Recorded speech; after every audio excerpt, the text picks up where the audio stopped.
Stacy is an ordinary working woman who does not attract much attention when she walks down the road, but she has a loving husband, Keith, by her side. Keith is a police officer and is usually not at home. They're happily married, but sometimes conflict arises when Stacy's self-loathing nature acts up in front of Keith.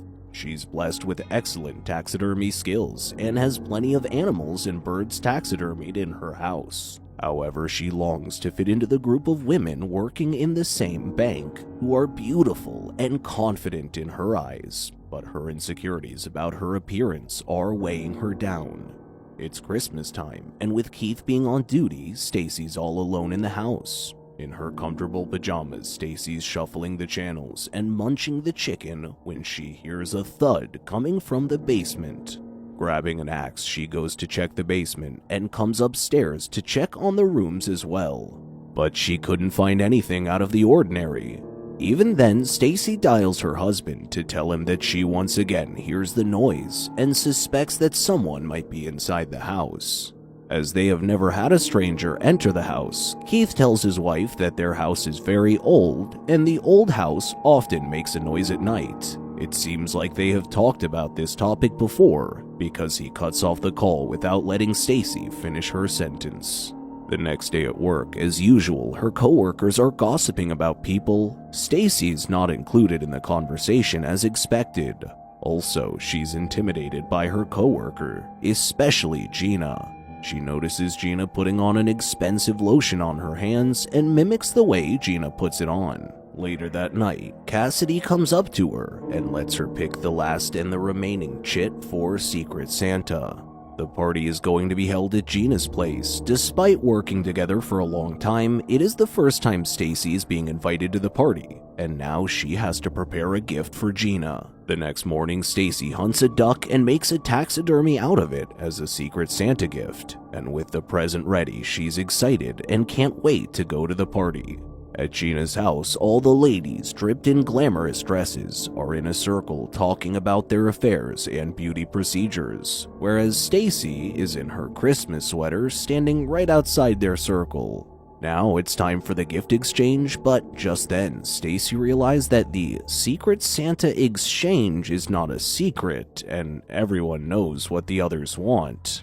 Gina hands out her gift to everyone, and it's a complete set of Aloe Glow, the famous and expensive beauty product. Now, Stacy excitedly hands Gina a huge box that consists of the taxidermy, but it is not well received by the host. Keeping that aside, Gina tells the ladies to try on the Aloe Glow lotion. The chattering ladies open the lotion tube and gently rub it on their skin. Following the same thing, Stacy also takes some lotion and begins to spread it on her face and neck. But the lotion causes an immediate allergic reaction on her skin, turning it red hot, so immediately she returns back home to avoid the embarrassment. At home, Stacy tells Keith that it is just her who had it bad while everyone was fine with it. But Keith tries to convince her that she has sensitive skin. Itching her skin all night long, she couldn't fall asleep. So Stacy comes to the living room and turns on the television, where Aloe Glow's advertisement catches her attention. As the advertisement continues, Stacy feels like the man on the television is talking to her. She feels weird, but the man starts conversing with her. Stacy tells him that she's left with itchy skin after using Aloe Glow, and the man replies, "It hurts when it works, and skin itches when it's healing."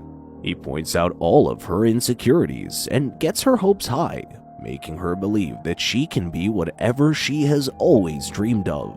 With that, the man urges Stacy to order more Aloe Glow, and she does as instructed. The next morning, Stacy receives a case of Aloe Glow that she puts in the basement. Keith tells her that she shouldn't be using that lotion anymore, as her skin looks really bad. He tries to make her understand that these cream and lotion companies brainwash the customers into thinking that there is something wrong with them. Stacy thinks that there is something wrong with her. Hearing this, Keith tells her that there's nothing wrong with her, but Stacy gets a little annoyed with him for not being supportive of her ongoing transformation.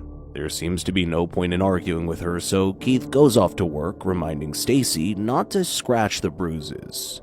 Throughout the day, Stacy applies and reapplies Aloe Glow, enduring the inflammation and itchiness. But the itchiness persists and causes discomfort not just for her, but also for Keith. His sleep is disturbed as Stacy cannot stop scratching her skin.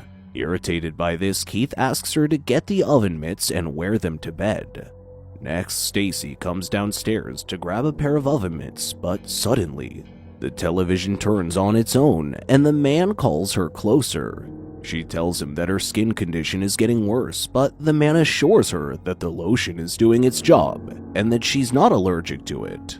He further convinces Stacy that she needs to let the new version of her grow. Sensing that she does not trust him, the man vanishes from the screen, which leads Stacy to beg the man to come back. A while later, the man reappears and reminds Stacy that she needs to go all the way if she wants to be pretty. He signs off after telling her to use more Aloe Glow, which allows, quote, the new version of her to grow under her skin. Right at that instant, Stacy goes to the basement to grab a new bottle of Aloe Glow, but before she could grab one, the lid on the bottles open one by one on its own, and the lotion begins squelching out. Now, this freaks her out, so she decides to go to bed and lies under Keith's arm. She then asks the sleepy Keith if he could stay with her the next day, but he tells her that it's not possible. Meanwhile, the squelching of lotion continues to spill to the ground after filling the box, and the spilled lotion accumulates and begins to form a bulge on the surface. She comes down the next morning with a little bit of progress on her skin condition as the rations lighten and dried up skin could be peeled off. Later, when Keith comes back home from his duty, Stacy comes up to him and announces that her skin is healing.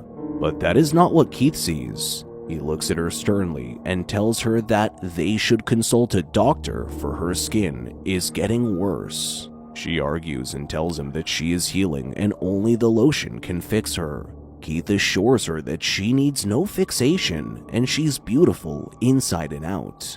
However, his last statement fuels her anger, and she storms off to the basement. When she comes downstairs, Stacy finds a humanoid figure made up of the lotion humming a melody, and when she stands in front of her, it imitates her movement. Seconds later, they interlock fingers, sharing a kiss with each other, while Stacy finds comfort in its embrace. Next, while grappling a scalpel, the ecstasy Stacy comes upstairs. But Keith is startled to see his wife drenched in the slimy fluid. Because the one standing in front of him is not the woman he has always loved, and to remind her who she is, Keith tells her about their beautiful love life and tells her why he loves her. But Stacy tells him that it's not too late because, quote, the new version of her is here, and she thinks that Keith is obstructing her transformation. So in a fit of rage, she digs the scalpel right into his forehead. However, Keith is too calm for someone who has just been attacked. He then asks Stacy to grab a towel for him and contact his fellow officers with his walkie-talkie. But before he could tell them about his situation, the crazy Stacy lunges an axe at the back of her husband. She then strikes a few more hits on him to make sure he's dead. Then Stacy follows the trail of thick, creamy footprints that leads her to a bathroom. In front of her eyes, the humanoid figure dives into the bathtub and changes back into the liquid form. Stacy then steps into the bathtub and submerges into the lotion while the lotion slowly creeps to cover her face. A while later, Stacy, covered in a thick layer of slimy lotion, comes out of the bathroom and enters her bedroom. Standing in front of the mirror, she sees a beautiful reflection of herself, free from rashes. She then runs downstairs to show Keith her new appearance, but even upon the realization that she has killed her husband, there is not a single speck of remorse on her face. Instead, she drags Keith's body and throws it into the basement. She then pulls out his insides, hoping to perform taxidermy. Finishing it up, Stacy comes back to her room and decides to cut her own hair. A little makeup and a switch to a total different wardrobe style, completely changing her appearance as well as attitude. All in all, she's satisfied with the way she looks now. Next, after placing her taxidermy husband in front of the television, Stacy heads to work after saying goodbye.